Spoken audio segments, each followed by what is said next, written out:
I'd like you to meet Eric. He lives in Somerset in the West Country of Britain. He can knit, mend and darn, and he's also been a cross-stitcher and a sewer. He's made his own fitted sheets and pillowcases. These days he makes teddy bears for refugees and also knits squares for blankets to be donated to charity. He's 97. His journey as a maker started in 1942 when he was conscripted into the Navy at the height of the Second World War. I had to learn how to sew and darn and launder. You've got to remember everything was by hand in those days. Well, what else could you do? There was no option, you just had to do it. Well, if you didn't, you'd soon had a leading hand on your neck telling you were filthy, and if you don't do it, we'll scrub you down. After the war, Eric came home, married and had children, and unusually for a man of his generation, he always did the ironing. But he gave up the sewing and mending skills he'd been forced to learn on board ship until something happened later in his life which led him back to cloth. Welcome to Haptic and Hugh's first series of podcasts, which looks at textiles of all kinds down the centuries and thinks about the role they play in our lives. I'm Jo Andrews and I'm a hand weaver and a broadcaster. Haptic means the feel of something, and hue describes the pure spectrum of colours. Since this series of podcasts started, more than 250 people have subscribed to the newsletter so that they can get the podcast directly in their inbox and stay up to date with what we're doing. Thank you to each and every one of you. For this episode, I counted up every subscriber, and judging only by names, it's clear the overwhelming majority of you are women. In fact, there are only 3 brave men amongst you, and it seems to me this is not unusual. I expected this. All of the guild meetings over the years I've been to have been predominantly attended by women. And that's what this episode is about. It looks at why in industrial northern societies, in Europe and North America, and Australia and New Zealand, it's almost exclusively women who learn the skills and crafts of soft materials and work hard to conserve them, seeing value and pleasure in them. Whereas many men seem close to frightened of them, almost as if their masculinity will evaporate if they pick up a knitting needle or sit down at a sewing machine. In another life, I ran gender workshops for charities and commercial organisations. To break the ice and show how pervasive these stereotypes are, I would ask everyone there to name one thing they did that was typical for their gender, and one thing they wish they could do that was outside traditional gender roles.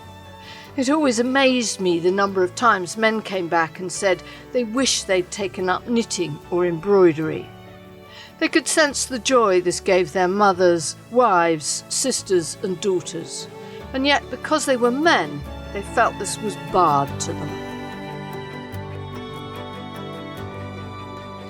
As I made this episode and talked to men who do work with textiles, one theme that came through strongly was that more men than you think sew, crochet, weave and knit. But many of them do it almost covertly, unless there's been a disaster in their lives that breaks through the constraints. And this is where Eric is important. He was forced to learn these skills in the Navy, left them to one side afterwards, and then something happened. So the next time that sewing came into being, as it were, was in 1992, in March, when I had a stroke, which left me unable to use my hands, And the only way I could get them working was sewing again. And that's when I took to sewing fitted sheets and a pillowcase or two. And when I'd done that, my wife taught me how to knit. And when I came to a tricky pot, I passed it over and she did it. I wouldn't say working with them, trying to get the feel of a needle and things like that was enjoyment, was something I had to do to get the use back into my fingers. Eric is a good knitter and sewer. He's a member of a knit and natter group. But he's clear that this is something he does, not because he gets enjoyment from it, but because he has to keep his hands working. It's helped me at various times of my life. I mean, it's just accidents in life. It's never been, as it were, a hobby as such. Well, what else am I going to do? There's nothing on television very much. I can read, but there's not much else, is there? And he doesn't have any truck with the idea that other men might think this was odd. Don't start me off about men. I haven't a lot of time for a lot of men.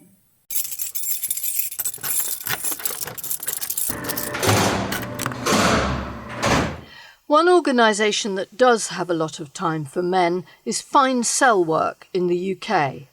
It's a charity that teaches mainly male prisoners to cross-stitch and embroider. Their work is skilled and exceptionally beautiful. I've posted pictures on the Haptic and Hue website. Fine Cell Work demands high standards from the men. It teaches them new skills and sells their work to generate income for them and their families. I wanted to talk to one of those they've trained for this episode, but British prisons are currently on strict lockdown, with the post as the only method of communication. It isn't easy for the charity to get supplies in and out of jails at present, let alone arrange for a prisoner to do an interview. But we do have written accounts from prisoners, and it's clear that apart from having something to do while spending incredibly long periods in their cells, they find value and enjoyment in the work, and they write movingly about their stitching craft. Here's Yusef's story, read by a friend of mine. Hello to you all, and I hope this finds you all well and safe. Being in prison can be very difficult at times. There are so many things to deal with on a daily basis. We cannot change our pasts or the world we live in, but we can change for the better. Meeting the Fine Cell team and being part of it is very rewarding. As with most prisons, we're in lockdown, and with this comes a lot of boredom. With the boredom and being confined to a small cell for so many hours, in some cases can cause mental health issues. I have in the past suffered with mental health issues, and keeping myself occupied really helps me through the long days and nights. Fine Cell Work keeps me occupied, and for so many reasons is an uplifting experience. I take great pride in my work. This alone, when seeing the finished product, gives me great satisfaction.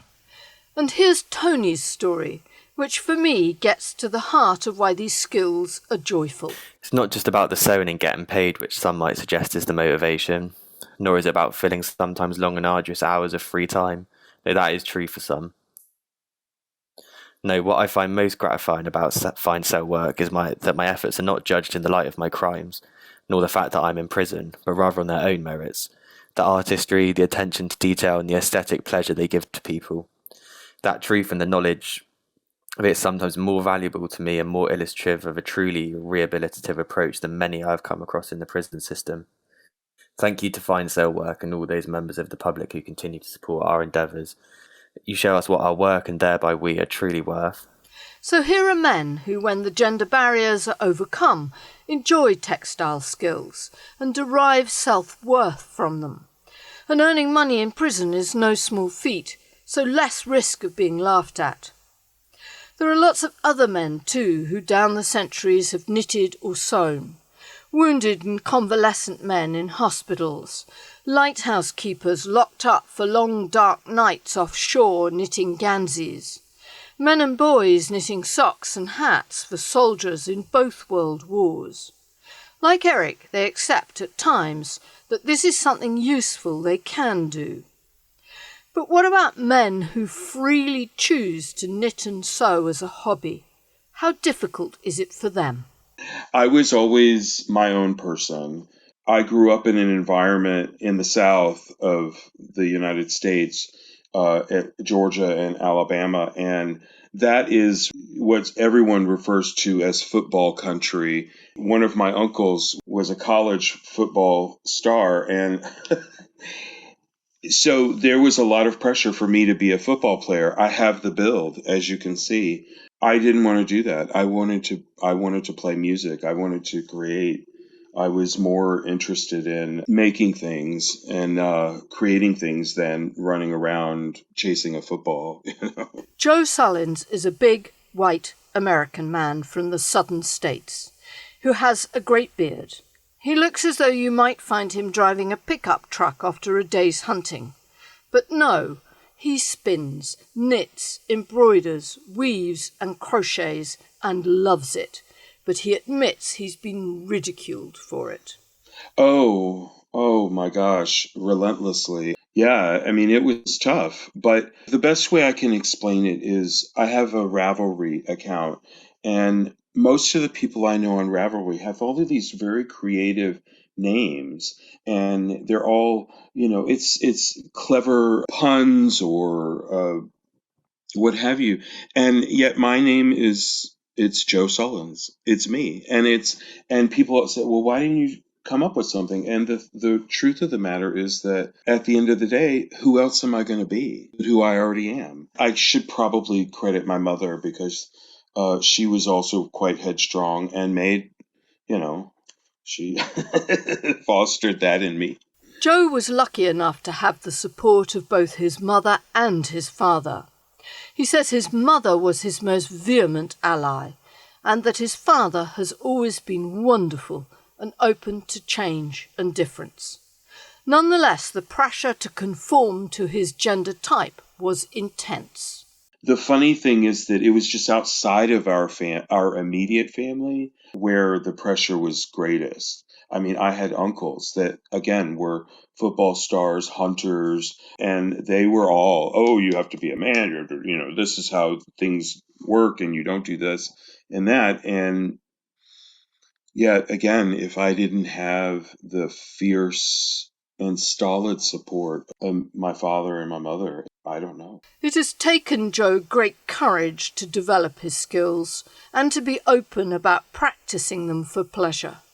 But he has endured, and his work is wonderful.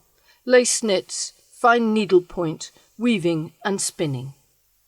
He thinks the root of these problems lie in the association these crafts have with the home. A lot of these crafts, like knitting, needlework, sewing, a lot of those originate from home decoration. So I think a lot of that has been, unfortunately, well, not fortunately, unfortunately, but it's been relegated to women as caretakers of the home. The French have a descriptive and disparaging word for this. They describe those skills that are practiced as hobbies in the home as chiffon, flimsy, amateurish, and associated with women. I hope that as gender definitions become more fluid, these terms will disappear, and everyone, however they define themselves, will feel able to enjoy these skills. Joe Sullins thinks that in the past, schools have had a lot to answer for in reinforcing rigid gender divisions. I'm a child of the 70s, so everyone in high school, junior high school, most of the boys took shop or some sort of trade-related skill stuff, and the girls all did home economics, which would include sewing, cooking, pretty much everything. But he believes things are changing for the better. years ago, we had a local yarn shop, and I used to teach several classes, emergencies, like I'm stuck and I don't know how to figure this out. But because of my close work with that shop, I saw tons of young professional men coming in to pick up knitting. I remember meeting a couple of guys that were traveling insurance executives, and they would wind up doing seminars in various places. And this one fellow says, "Well, I like to have something small like socks to take around, or a scarf, so that when I'm in the hotel, I can just sit there, watch TV, and decompress." I remember meeting a few medical students that were also picking up knitting or crochet. One of the nice things about our current day and time in history is that all the crafts are really not as gender biased, I think, as they maybe once were. I feel like knitting has somehow previous really transcended normally your grandmother and your mother that knitted socks and sweaters, not necessarily your uncle or father. But then you have major and popular football players like Rosie Greer publishing needlepoint books. Rosie Greer is a male African-American former football player who published a book called Needlepoint for Men in 1973. Joe Sullins, though, remains a complete enthusiast for all the fibre crafts. I love the one that I do at the moment that I do it. but and that's really honest, because whenever I pick up something that I haven't done for a while, I'm like, wow, I love this. I am so excited. And then I start thinking about other projects to make, and then but so it really is whichever one I'm working on, I get really excited about it. I used to be just a knitter. That was all I did for years and years, and I've knit probably anything and everything 4 or 5 times over that you can make with knitting. I've done it, and I still love it. And oh my god, making sweaters is so gratifying. He's a firm believer that fibre crafts and soft making are good for people's health, and he thinks they could help address the epidemic of self-harm and suicide, particularly amongst young men in Western societies. It can mirror and become a part of our lives and represent those times that are okay. Maybe I had a tough time, but look at what I've created since then, or what I've been able to do in spite of.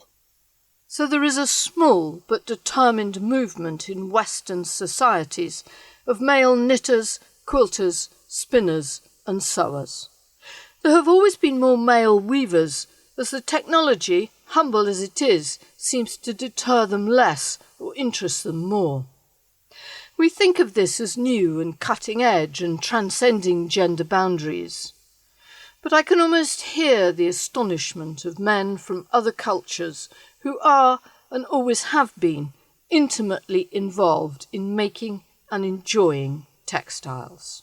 But I think in the bigger picture, men have always played a big role in the creation and production of textiles in African culture. Most of the weaving in African culture was traditionally done by men. Now that's changing. I have certainly seen women kente cloth weavers in Ghana, but traditionally many, many important textile roles were performed by men. That's Precious Laval, Associate Professor of Fashion, Design and Textiles at Moore College of Art and Design in Philadelphia. She has a wide knowledge of the textile practices of African and African diaspora communities. She's also an inspired and very well regarded artist working with cloth. She describes herself as a stitching griot. A griot is a storyteller in the West African tradition who has the responsibility of carrying on the narrative thread of a particular culture, city, or family. Precious says, "When I pick up a piece of fabric, a needle and thread, I'm reminded of how stories and histories are revealed in cloth and clothing. Excluded, undertold and forgotten stories, combined with a passion for making and materials, merge and unfold as new storylines." I look at Ashoke in Nigeria, and that was traditionally woven by men. You look at Kuba cloth from the Democratic Republic of Congo, which was formerly Zaire. It's a collaborative effort between men and women. The men weave the raffia base cloth, and the women embroider the patterns. And these patterns that the women embroider are held in their memory. Let's see. Bogolanfini Malian mud cloth is also a collaborative effort. The Kano indigo dye pits, which I believe were established in like 1498 in Nigeria. They're staffed by men who do the indigo dyeing there. In Ghana again, the Asafo flags, the beautiful Asafo flags, are appliqued primarily by men. And again, all of these traditions are starting to pivot, and women are doing many of these things now, but I'm talking about traditional production. The prestigious Hausa robes of northern Nigeria were traditionally embroidered by men. So weaving, dyeing, embroidery, applique, all of these things. Men have been involved in textile production on the African continent for as long as it has existed. And by the sound of it, carefully guarded their knowledge and their own skills. Precious says that if you suggested to these male textile makers that their practice should somehow just be the domain of women, they would disagree.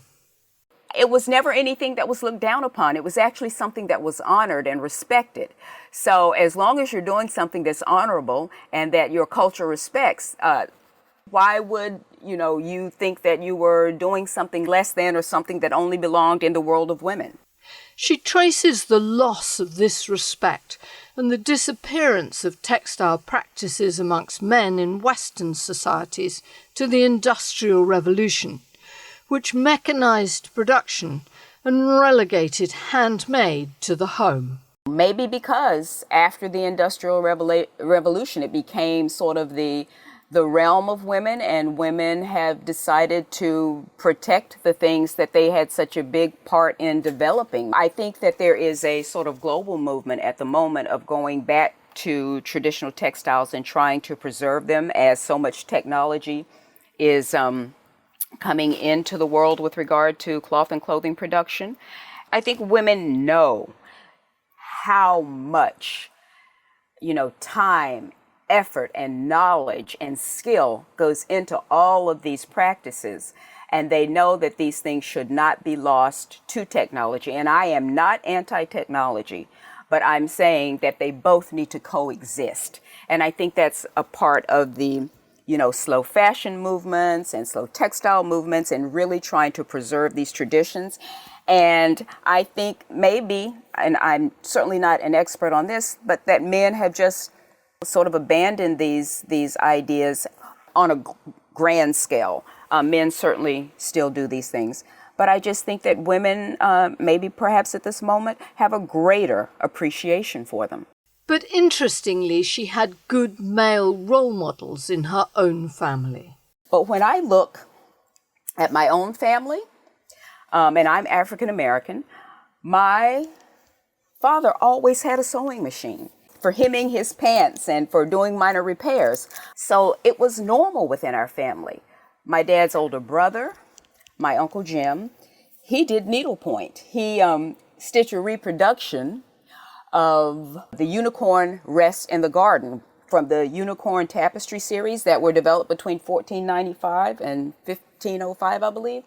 So it was not unusual in my own family for men of African descent to sew and do needlepoint. And did they attract ridicule for that?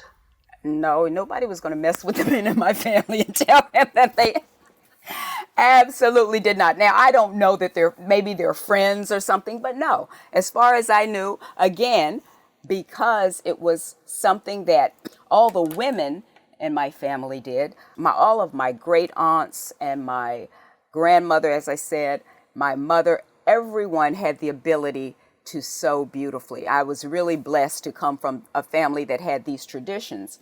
And there was just nothing unusual about the fact that my dad and his brothers could sew and stitch. It was normal. She too tracks the rigid gender divide in the practice of these skills to the school programs of the post-war period, when boys did shop and girls did home economics. That absolutely played a big part in that divide. To be perfectly honest, it's sad because so many of those programs have been eliminated from high school curriculum now. You know, we're finding at the university level that some very basic skills, students are now coming into university without them. Basic stitching skills and engineering skills that can be developed from both sewing and woodworking, you know? So they're lacking in some of those skills, and I really think that they should be reintroduced to high school curriculum, maybe even middle school, but they should not be gender specific. Anyone that wants to take any of them should be allowed to. And she thinks our societies are infinitely poorer for not practicing and teaching these skills. Oh my gosh, I just think that all of those things involve, you know, critical thinking and planning and developing, you know, a course of action. And I think that is applicable in every aspect of our lives. So I think it's really important to do those things for very basic reasons. But there's more than that, and both Precious and Joe understand this very well, as I think do most makers. Using our hands to create things or repair them gives us a sense of satisfaction and a release from our troubles. It also gives us a connection to humanity that transcends gender, politics, culture, and geography. It attaches us to the people who have gone before us and those who are yet to come, who have and will join us in darning, sewing, quilting, knitting, weaving, or spinning, and derive pleasure from practicing their skills, using their hands and eyes to protect their families and communities, and to tell their own stories. Oh, absolutely. From my own personal practice, I have said to people many, many times, stitching has saved my life. Now, I don't mean anything super dramatic, but what I mean is I can be really stressed about something, and I can pick up a needle and thread and start to stitch, and two things can happen, and sometimes both of them happen. I can completely forget about whatever my trouble was, or as I'm stitching, I work it out. You know, I calm down. It's methodical. It is the most amazing experience when I pick up a needle and thread. I have often said, stitching is not second nature to me, it's first nature to me. I think about it every day. If I could, I would stitch every day. It is the thing that connects me to myself and the thing that connects me to the world at large. It is just, literally, it's like stitching my life together constantly, stitching things together to make them make sense. It really is for me.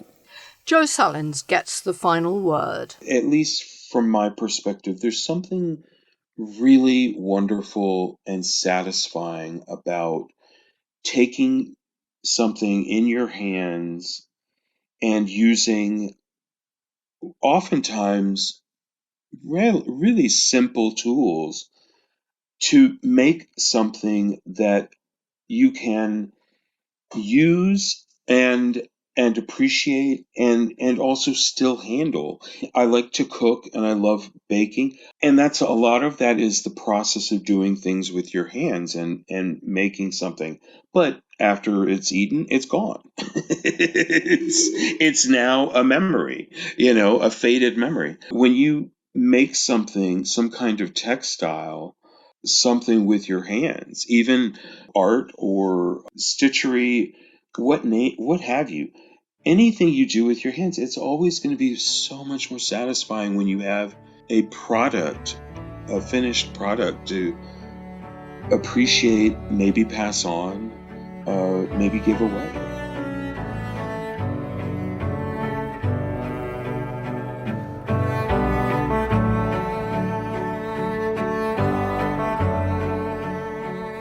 This episode of Haptic and Hue was written, narrated and edited by me, Jo Andrews.